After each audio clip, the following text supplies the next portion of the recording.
Start more US based ఈ learning platform. మీరు కూడా స్లాట్ బుక్ చేసుకోవాలంటే ఈ నెంబర్ కి కాల్ చేయండి.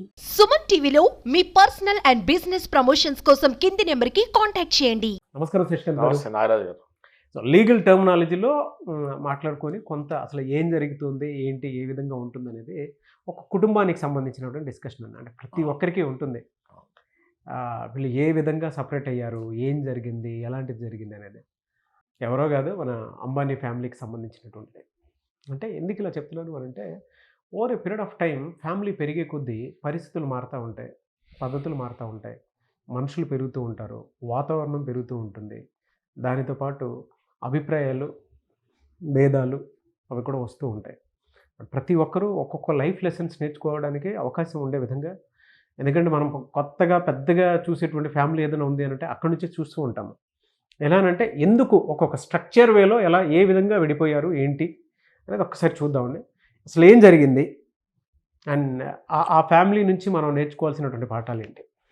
ఇప్పుడు ముఖేష్ అంబానీ, అనిల్ అంబానీ గురించి ఈ అనంత్ అంబానీ పెళ్లి వల్ల అందరు చర్చించుకుంటున్నారు. నాగరాజు గారు, ఎప్పుడైతే అనంత్ అంబానీ పెళ్లి వంటారాలో అయిందో జామ్నగర్లో, ఆ మ్యారేజ్కి అనిల్ అంబానీ ఫ్యామిలీతో పాటు వస్తాం జరిగింది. ఆ విజువల్స్ అందరం చూసాము. చాలా సింపుల్గా ఒక లైట్ బ్లూ షర్టు, ఒక క్యాజువల్ జీన్స్, చేతిలో బ్యాగులు, మొత్తం ఫ్యామిలీ మొత్తం బ్యాగులు, ఎవరి బ్యాగులు వాళ్ళు మోసుకుంటూ, వెనకాల బ్యాక్ ప్యాక్స్ మోసుకుంటూ, ఆ మోసుకునే బ్యాగులతోటి ఫొటోస్ ఇచ్చారు, విజువల్స్ ఇచ్చారు. అది అందరికీ, ప్రపంచం అందరికీ రిజిస్టర్ అయింది. ప్రపంచంలో ఉన్న వాళ్ళందరికీ, బిజినెస్ మ్యాన్స్కి ఎస్పెషల్లీ, ప్లస్ చూసే వాళ్ళకి, సహజంగా కొంచెం జనరల్ నాలెడ్జ్ ఉన్న వాళ్ళకి, అంబానీ గురించి తెలిసిన వాళ్ళకి, అనిల్ అంబానీ గురించి తెలిసిన వాళ్ళకి ఆ విజువల్ చాలా బాధ కలిగించింది అని చెప్తానులో 1% కూడా నాకు డౌట్ లేదు. ఓకే, ఎందుకంటే నేను పర్సనల్గా ఆ విజువల్స్ చూసిన నేనే ఒక్కసారిగా మళ్ళీ వెనక్కి వెళ్ళి చూస్తాం జరిగింది. ఆ ఫోటోలో, ఇది ఆ వీడియో, ఆ క్లిప్పింగ్. అవునవును, మీరు చూసారా నాగరాజ్ గారు? అది చూసాను.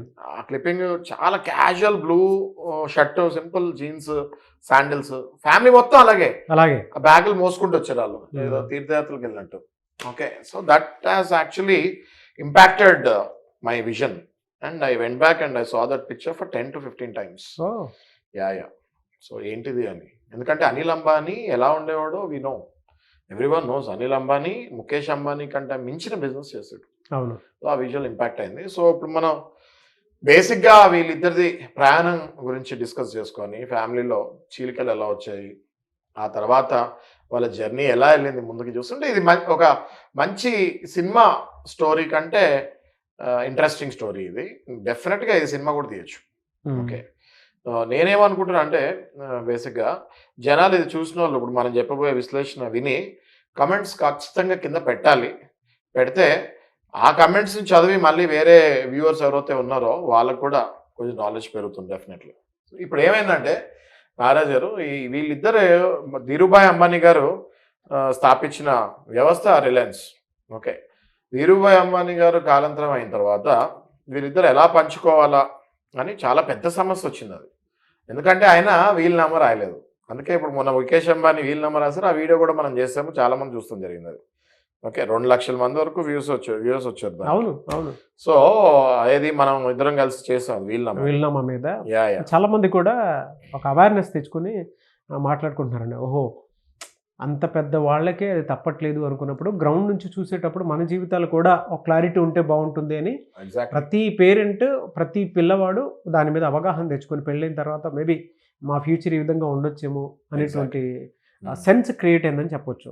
అంటే వీలునామా మీద మనం చేసినటువంటి వీడియో, ఓహో ఇది ఈ విధంగా రాయాలా, ఈ విధంగా చేయాలా అనేటువంటి ఆలోచన మనం క్యాజువల్ గా చేసి, నేను ఎక్స్పెక్ట్ చేయలేదు. అది చాలా ఆదరణ వచ్చింది. ఆ వీడియోకి 2 లక్షల పైన చూసారు జనాలు. అంటే బట్ ఎక్స్పెక్ట్ చేశాను సార్ నేను, ఎందుకంటే మీ నరేషన్ కూడా బాగుంటుంది తగ్గట్టే legal terminology point of view నుంచి. Thank you. అందుకు అయితే coming back to this story, వీళ్ళిద్దరు, ఆయన ధీరుభాయ్ అంబానీ గారు చనిపోయినప్పుడు, కోకిలాబేన్ అంటే ధీరుభాయ్ అంబానీ గారి వైఫ్. ఓకే, తను ఈ మధ్యలోకి ఇన్వాల్వ్ అవుతాం జరిగింది. ఎందుకు అంటే వీళ్ళిద్దరూ ఒక కండిషన్కి, ఒక అగ్రిమెంట్కి రాలేకపోతున్నారు. మనం సహజంగా చూస్తాము, ఇంట్లో అన్నదమ్ములు ఉంటే కాంపిటీషన్ వాళ్ళిద్దరి మధ్య నుంచి ఫస్ట్ స్టార్ట్, ఎక్కడో బయట నుంచి కాదు, ఇంట్లో అన్నదమ్ముల దగ్గర నుంచే కాంపిటీషన్ స్టార్ట్ అవుతుంది. ఓకే, ఆ కాంపిటీషన్ని తల్లిదండ్రులు ఆపేయాలి చిన్నప్పుడే. ఆపకపోతే ఆ కాంపిటీషన్ కాస్త ఫైట్స్ లాగా అవుతుంది. ఓకే, అదేమవుతుంది, అది వెంగెన్సీకి తయారవుతుంది ఆ కాంపిటీషన్. వీళ్ళిద్దరి మధ్యలో అదే జరిగింది. ఓకే, హెల్తీ కాంపిటీషన్ కాకుండా ఈ అన్నదమ్ముల ఇద్దరి మధ్యలో చాలా వైరం పెరిగింది. ఓకే, నువ్వు అది చేస్తావా, నేను ఏది, ధీరుభాయ్ అంబానీ గారు చనిపోగానే ఒక పట్టాన కొన్ని సంవత్సరాల వరకు తెలియలేదు ఎవరు ఏది తీసుకోవాలి అని. విడిపోవాలని డిసైడ్ అయ్యారు. పెళ్ళిళ్ళు అయిపోయినాయి. ఇద్దరికి మంచి మ్యాచెస్ వచ్చాయి. ఇటు నీతా అంబానీ కానివ్వండి, అటు యాక్ట్రెస్ కానివ్వండి, Anil Ambani married actress, Bollywood actress. So ఇద్దరికి మంచి సంబంధాలు వచ్చాయి, చేసుకున్నారు. ఇప్పుడు వైఫ్స్ వచ్చిన తర్వాత ఆబ్వియస్గా విడిపోవాలనుకున్నారు, కుదరట్లా. ఏంటిది ఇట్లా ఉంటే ఎట్లా, బిజినెస్ లాస్ అయిపోద్ది, ఒకరి మాట ఇంకోళ్ళని, ఒకరి మాట వీళ్ళని, స్టాఫ్ కూడా పాడైపోద్ది అని చెప్పేసి కోకిలా బెహన్ గారు ఇన్వాల్వ్ అయ్యి, నేను మీకు సరి చెప్తాను అని చెప్పి తను ఇన్వాల్వ్ అయ్యి పెద్దరికంగా డివైడ్ చేస్తాం జరిగింది. అయితే అందులో ముఖేష్ అంబానీ టెలికాం కావాలి అని చెప్పారు. అనిల్ అంబానీ అది నేను అస్సలు వదలని చెప్పాడు. ఇప్పుడు ఇంట్లో మీరు చూడండి, చిన్నపిల్లలు ఎక్కువ ఇద్దరు ఉంటే చిన్నోడు కొంచెం ఫాస్ట్ ఉంటాడు, షార్ప్ అనొచ్చు, ఫాస్ట్ అనొచ్చు. పెద్దోడు కొంచెం ఎంతైనా అమాయకంగా ఉంటాడు, ఎందుకంటే జనరేషన్ గ్యాప్ ఉంటుంది. జనరేషన్ గ్యాప్ అని కాదు, పెద్దవాళ్ళకి చిన్నప్పటి నుంచి ఒక బాధ్యత అన్నది వీళ్ళు నేర్పిస్తూ ఉంటారు. అవును. ఓకే, ఎవరు పేరెంట్స్, నువ్వు ఇంటికి పెద్దోడు, ఇంటికి రోజుకు 10 సార్లు నువ్వు ఇంటికి పెద్దోడు, నువ్వు ఇంటికి పెద్దోడు అనగానే వాళ్ళలో పెద్దోళ్ళల్లో ఒక కైండ్ ఆఫ్ రెస్పాన్సిబిలిటీ అండ్ ఒక కైండ్ ఆఫ్ ఫియర్ డే 1 నుంచి ఉంటుంది. చిన్నోడిని ఫస్ట్ నుంచి కూడా గారాభంగా పెంచుతుంది జరిగేసరికి ఆడికి ఏం కావాలంటే అది ఇస్తాం అలవాటు అయిపోయి ఉంటుంది. అట్లనే అనిల్ అంబానీ నాకు టెలికామే కావాలి అని పంతం పెట్టాడు. ఓకే, ఇంకా ఇలా ఈ చిన్నోడితో పెట్టుకుంటే కష్టం అని తెలుసుకున్న ముఖేష్ అంబానీ, కోకిలా బెహన్ ముఖేష్ అంబానీకి నచ్చజెప్పి ఆ టెలికాం బిజినెస్ ఆయనకే ఇవ్వండి, మిగతావి పెట్రోలియం అవన్నీ నువ్వు తీసుకో, చిన్నోడు మనకు తెలుసు కదా, వాడు ఇట్లా మాటినాడు, వాడి వల్ల టైం వేస్ట్ నీకు అని. సో అప్పుడు ముఖేష్ అంబానీ కన్విన్స్ అయ్యి టెలికాం వదిలేస్తాం జరిగింది. అంచెలంచెలుగా టెలికాం బిజినెస్లో అనిల్ అంబానీ ఎదుగుతాం జరిగింది. 60,000 కోట్లకి ఆస్తికి అనిల్ అంబానీ వెళ్ళిపోతాం జరిగింది. భారతదేశంలో ఆయన నంబర్ 1 రిచెస్ట్ పర్సన్ లాగా ఎదుగుతాం జరిగింది. ముఖేష్ అంబానీని కూడా క్రాస్ చేయడం జరిగింది అనిల్ అంబానీ. మనం చూసుకుంటే హిస్టరీలో ముఖేష్ అంబానీని అనిల్ అంబానీ క్రాస్ చేసి వెళ్ళిపోయాడు ఎప్పుడో. ఓకే, అయితే ఎప్పుడైతే ఈ టెలికాం బిజినెస్లో ఈయనేమో పగలు రాత్రి తిండి మానేసి భోజనాలు మానేసి ముఖేష్ అంబానీ అటు పాపం పెట్రోలియం అని వేరే బిజినెస్లు, ఈ మార్ట్లు, రిలయన్స్, ఇవి ఎట్లా చేయాలి, నేను ఏంటి, ఉన్న డబ్బులు ఎలా సెట్ అవ్వాలి, కాంపిటీషన్ ఎలా తట్టుకోవాలి, ముఖేష్ అంబానీ ఆలోచిస్తూ పగలు రాత్రి భోజనాలు కూడా మానేసి ముఖేష్ అంబానీ కష్టపడటం జరిగింది. ఈయనకి ఆ టెలికాం జప్మని వెళ్ళిపోయేసరికి, టెలికాం అంటే ఎలాంటి టెలికాం అది మీకు గుర్తుంటుంది, నారాజ్ గారు రిక్షావాడు కూడా CDMA మొబైల్ పెట్టుకునేవాడు. అవును, మీకు గుర్తుందో లేదో? అవునవును. ఏది చిన్నది వైట్ కలర్, అందులో సిమ్ కార్డ్ ఉండదు, దాన్ని CDMA అంటారు, కోడ్ డివిజన్ మల్టిపుల్ యాక్సెస్. అది CDMA ఫుల్ ఫామ్. అదేంటంటే ప్రతి ఒక్కడికి రిక్షావాడు కూడా వాడుకునేటట్టు చేశాడు Anil Ambani. That is a very good strategy Anil Ambani చేసింది. కాకపోతే జనరేషన్ బట్టి చేంజెస్ వచ్చాయి. ఈ CDMA కాస్త GSM షిఫ్ట్ అయింది, global system for mobile communication అని. సిమ్ కార్డ్ బిజినెస్ ఎయిర్టెల్లో ఎంటర్ అయింది. ఎయిర్టెల్ అప్పట్లో హచ్, ఇప్పుడు వోడాఫోన్. ఎయిర్టెల్ ఏమో మన మిట్టల్ది ఇండియా కంపెనీ, హచ్ ఏమో బయట కంపెనీ. ఓకే, ఇప్పుడు వోడాఫోన్ అయిపోయింది. ఈ 2 కంపెనీస్ మన భారతదేశంలో GSM అని చెప్పి SIM card based business start చేస్తూ జరిగింది. అప్పుడు అనిల్ అంబానీ ఈ CDMA మీలో విపరీతమైన డబ్బులు చూశాడు. ఓకే, నార్మల్ డబ్బులు కాదు, విపరీతమైన డబ్బులు చూశాడు. 60,000 కోట్లకి వెళ్ళిపోయాడు, రిచెస్ట్ పర్సన్ అయిపోయాడు. ఆ వచ్చిన డబ్బులంతా Anil Ambani has diverted it to entertainment industry. ఈ అనిల్ అంబానీకి కొంచెం షోకులు ఎక్కువ ఉన్నాయి. ఓకే, హీరోయిన్లతో తిరుగుతారు, ఎంటర్టైన్మెంట్ బిజినెస్లో డబ్బులు పెడతారు, మూవీస్ చేస్తాము. ఏది బాలీవుడ్తో సరిపోతే ఓకే, హాలీవుడ్కి కూడా వెళ్ళాడు. ఓకే, హాలీవుడ్ మూవీస్కి వెళ్ళిపోతాము, అక్కడ ప్రొడక్షన్ చేస్తాము. టోటల్గా మైండ్ కాస్త ఎంటర్టైన్మెంట్, విలాసవంతాలు, జాలీ లైఫ్కి వెళ్ళిపోతాం జరిగింది. ఎవరు? అనిల్ అంబానీ. ఆ టైంలో ముఖేష్ అంబానీ పాపం కట్టలు కొట్టుకునే స్టేజ్లో ఉన్నాడు. అంటే ఇంకా బిల్డ్ చేస్తూ ఉన్నాడు బిజినెస్ని, చాలా కష్టపడుతూ ఉన్నాడు. ఈయన ఎంటర్టైన్మెంట్కి వెళ్ళిపోయాడు కంప్లీట్గా. ఆ టైంలో ఏమైంది, Airtel, Hutch SIM card based business మీద దూసుకుపోతూ ఉంది. ఆ విషయం అబ్జర్వ్ చేశారు ఎవరో, ముఖేష్ అంబానీ అటు నుంచి అబ్జర్వ్ చేశాడు, అనిల్ అంబానీ కూడా అబ్జర్వ్ చేశాడు. ఇదెందుకు మనకి, ఇప్పుడు ఈ సిమ్ కార్డ్ బిజినెస్లో నేను ఎంటర్ అయితే టెక్నాలజీ మొత్తం చేంజ్ చేయాలి, నా విలాసవంతమైన ఇన్వెస్ట్మెంట్లు, నాకు సినిమాలు, నా సోకులు, నా తిరుగుడు ఇవన్నీ అయిపోయి మళ్ళీ బిజినెస్ అంటే నిరంతర కష్టం అండి. ఇవాళ ఉన్నట్టు రేపు ఉండదు, రేపు ఉన్నట్టు ఎల్లుండి ఉండదు, ఎల్లుండి ఉన్నట్టు అవతల ఎల్లుండి ఉండదు. ఇట్ ఈస్ బిజినెస్ అంటేనే డైనమిక్ బిజినెస్ మ్యాన్ అంటారు. స్టాటిక్ బిజినెస్ మ్యాన్ అని ఎవరు అనరు. నువ్వు డైనమిక్ బిజినెస్ మ్యాన్ అంటారు. స్టాటిక్ బిజినెస్ మ్యాన్ అని ఎవరైనా అంటారా? అనరు. స్టాటిక్ అయిపోయాడు మన అనిల్ అంబానీ. అంటే ఆ CDMA వ్యాపారాన్ని అలాగే ఉంచేశాడు. అందరూ సిమ్ కార్డులు బిజినెస్లోకి వెళ్ళిపోయారు. ఎయిర్టెల్, హచ్ సిమ్ కార్డులు జనాలకు నచ్చింది. ఎందుకు నచ్చింది? CDMA అంటే అదే మొబైల్ వాడాలి. ఓకే, సిమ్ కార్డ్ అంటే ఆ సిమ్ కార్డు కొనుక్కొని ఇష్టం వచ్చిన మొబైల్ వాడచ్చు. 4 మొబైల్ పెట్టచ్చు. ఆ సిమ్ కార్డు తీసి రోజుకు ఒక మొబైల్లో పెట్టచ్చు. జనాలకి అది అలవాటు అయిపోయింది. GSMలో సిమ్ కార్డు వాడేటప్పుడే, కాల్ చేసేటప్పుడే సైమల్టేనియస్గా నెట్ కూడా ఆన్ చేసుకోవచ్చు, ఇవి కూడా చూసుకోవచ్చు. వేరే CDMAలో యాక్సెస్ లేదు. ఓకే, సైమల్టేనియస్ యాక్సెస్ లేదు. జనాలకి GSM బాగా నచ్చింది. ఎయిర్టెల్ నంబర్ 1 ఆపరేటర్ అయిపోయింది. దాని తర్వాత వోడాఫోన్, ఇప్పుడు హచ్, అప్పట్లో హచ్, అది వోడాఫోన్ నంబర్ 2 ఆపరేటర్ అయిపోయింది. తీరా చూస్తే అనిల్ అంబానీ CDMA బిజినెస్ కాస్త కుప్ప కూలిపోయింది. ఓకే, అయితే ఇందులో వచ్చిన డబ్బులు ఏం చేశాడు అనిల్ అంబానీ? కంప్లీట్గా డైవర్షన్ చేశాడు. పవర్ ప్లాంట్స్ బిజినెస్ స్టార్ట్ చేశాడు. థియేటర్లు కట్టేశాడు ఎక్కడ పడితే అక్కడ. మన యూసఫ్ కూడా అమీర్పేటలో కూడా బిగ్ సి సినిమా అని ఉండేది, గుర్తుందో రిలయన్స్ది, అప్పట్లో అనిల్ అంబానీది అది. ఓకే, సో ఇట్లా ఎక్కడ పడితే అక్కడ థియేటర్లు, ఎంటర్టైన్మెంట్, ఓన్లీ ఎంటర్టైన్మెంట్ దాంట్లోనే ఉన్నాడు. విలాసవంతాలకు అలవాటు అయిపోయాడు. 1000 కోట్లు అప్పులలోకి వెళ్ళిపోయాడు. చైనీస్ బ్యాంక్స్ నుంచి అప్పులు తీసుకుంటాం జరిగింది. ఎప్పుడైతే CDMA బిజినెస్, ఈ రిలయన్స్ CDMA పడిపోయిందో, ఆ డబ్బు కూడా అన్ని వేరే దాంట్లో పెట్టేసి, ఆ మూవీలు, సినిమా ఇండస్ట్రీ తెలుసు కదండి మనకి, పర్సంటేజ్ ఎంత, సక్సెస్ రేషియో ఎంత, 100 సినిమాలు వస్తే ఎన్ని హిట్ అవుతాయి, టైం బాగోకపోతే ఒక సీజన్ అసలు హిట్లే కావు. ఓకే, అట్లా ఆయన హీ లాస్ట్ కంప్లీట్ మనీ. ఇంకా 1000 కోట్ల అప్పులలోకి వెళ్ళిపోయాడు. చైనీస్ బ్యాంక్ కేసులు వేస్తాం జరిగింది. UK కోర్టులో దానికి ట్రయల్ స్టార్ట్ అయింది. UK కోర్టుకి వెళ్తాం జరిగింది అనిల్ అంబానీ. UK కోర్టుకి వెళ్ళినప్పుడు అక్కడ ఈయన డైరెక్ట్గా జడ్జి గారి ముందు ఒప్పేసుకుంటాం జరిగింది. అయ్యా, నా దగ్గర మొత్తం డబ్బులు అయిపోయినాయి, నా దగ్గర తింటానికి కూడా డబ్బులు లేవు, మా ఆవిడ దగ్గర ఉన్న బంగారం తప్ప నాకు వేరే సోర్సెసే లేవు, అది నాది కాదు, అది స్త్రీధనం, దాన్ని నేను ఇవ్వలేను, నన్ను దివాలా గోర్లాగా ప్రకటించు అని చెప్పేసి UKలో కోర్టు ముందు అనిల్ అంబానీ గారు చేతులు ఎత్తిస్తాం జరిగింది. ఓకే, దాంతో ఇన్వెస్టర్లు కానివ్వండి, వేరే వాళ్ళు ఎవరైతే డబ్బులు పెట్టారో కానివ్వండి, అనిల్ అంబానీ గారు స్టాక్ మార్కెట్ కానివ్వండి, అప్పట్లో IPOలో జనాలు తీసుకున్న షేర్స్ కానివ్వండి, కుప్పగూలి ఒక్కసారిగా అనిల్ అంబానీ పైన complete negative sentiment throughout the world spread అయిపోవడం జరిగింది. అదంతా ముఖేష్ అంబానీ అబ్జర్వ్ చేస్తూనే ఉన్నారు. ఓకే, అయితే ఇప్పుడు అనిల్ అంబానీ దివాలా కోర్ అని ప్రకటించమని ఆయనే డైరెక్ట్గా కోర్టులో వేడుకునేసరికి ప్రకటిస్తాం జరిగింది. ఓకే, అయితే ఈ ముఖేష్ అంబానీ ఆ టైంలో ఆయనకు ఒక ఆలోచన ఏమొచ్చిందంటే, టెలికాం బిజినెస్ నేను రాకూడదని, వీళ్ళిద్దరి మధ్యలో అండర్స్టాండింగ్ అది. నేను నీ బిజినెస్లో రాకూడదు, నువ్వు నా బిజినెస్లో రాకూడదు అని, ఏది విడిపోయేటప్పుడు. అవును. ఓకే, అయితే ముఖేష్ అంబానీకి ఇషా అంబానీ వాళ్ళ కూతురు US లో చదువుకుంది. అప్పట్లో తను చెప్పారన్నమాట 3G గురించి.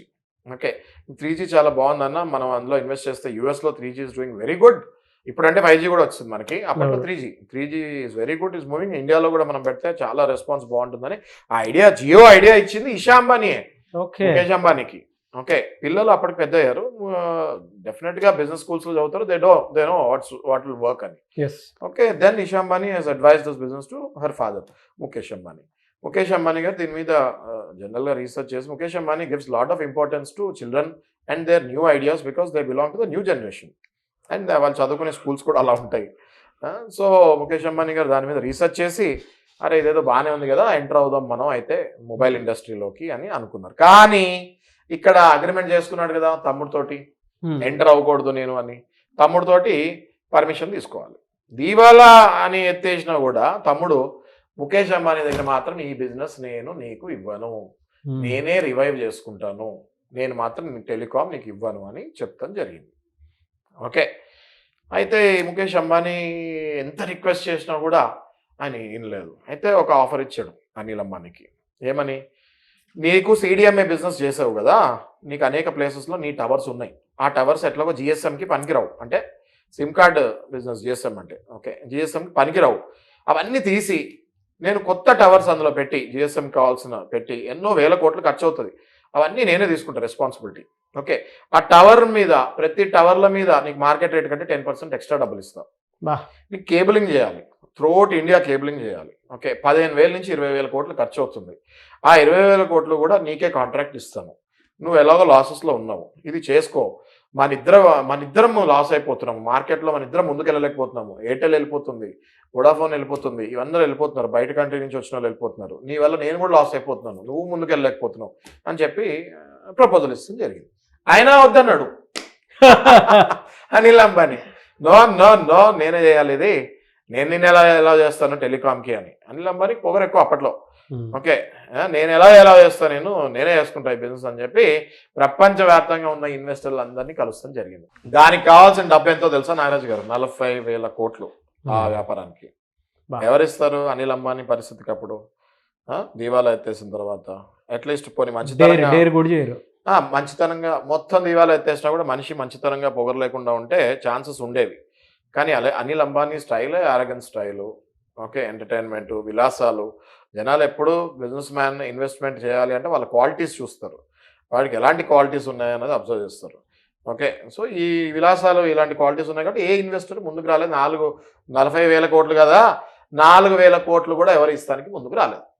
అయినా కూడా నేను ఇవ్వను అని ముండిగా కూర్చున్నాడు. ఎవరు? అనిల్ అంబానీ. అప్పుడు ఈ చిన్నోడు తప్పు చేస్తున్నాడు అని తెలుసుకున్న తల్లి కోకిలాబెన్ రంగంలోకి దిగి చిన్నోడి దగ్గరికి వెళ్ళి చెప్తాం జరిగింది.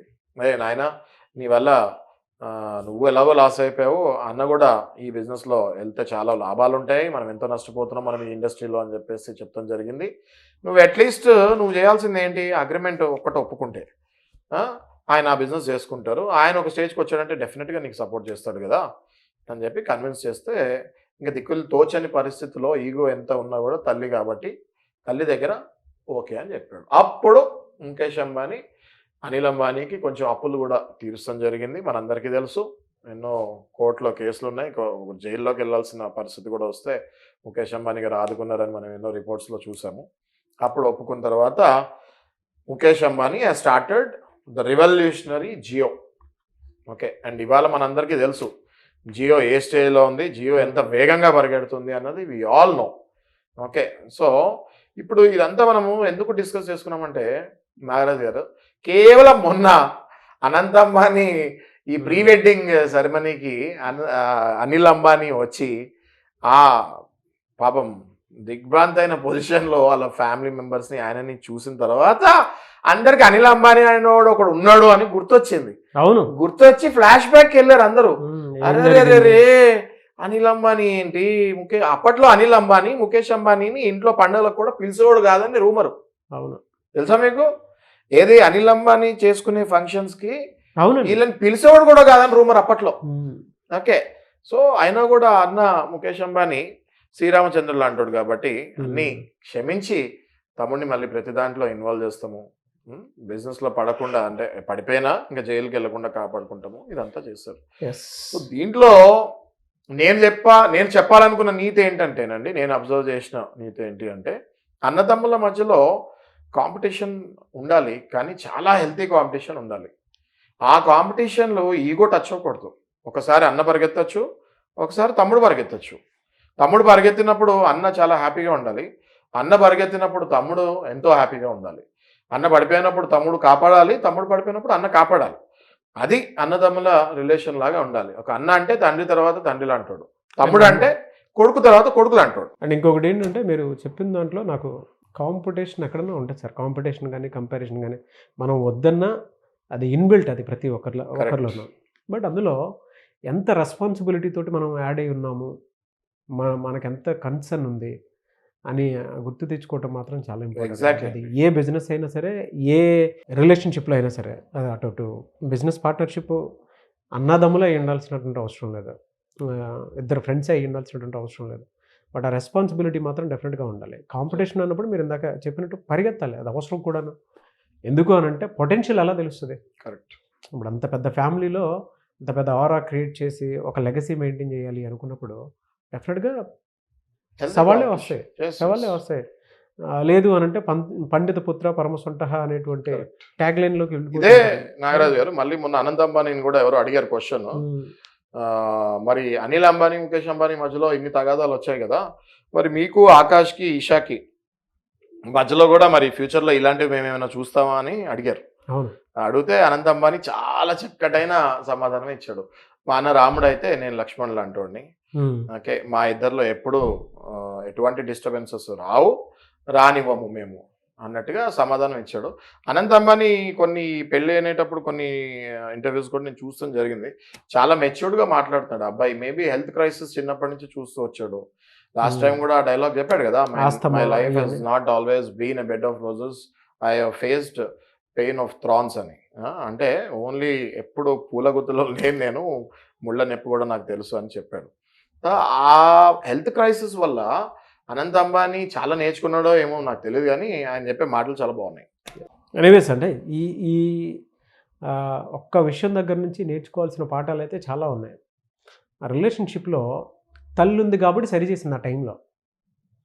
లేదంటే ఇద్దరు చెరోదారి వేసుకుంటూ వెళ్ళిపోతూ ఉంటే తండ్రి ఆస్తినే కాదు పరువును కూడా గంగలో కలిపేసేవాళ్ళు. జనరల్గా చెప్తున్నాను. ఇందులో నేర్చుకోవాల్సినటువంటి పాఠాలు కూడా చాలా ఎక్కువ ఉన్నాయి.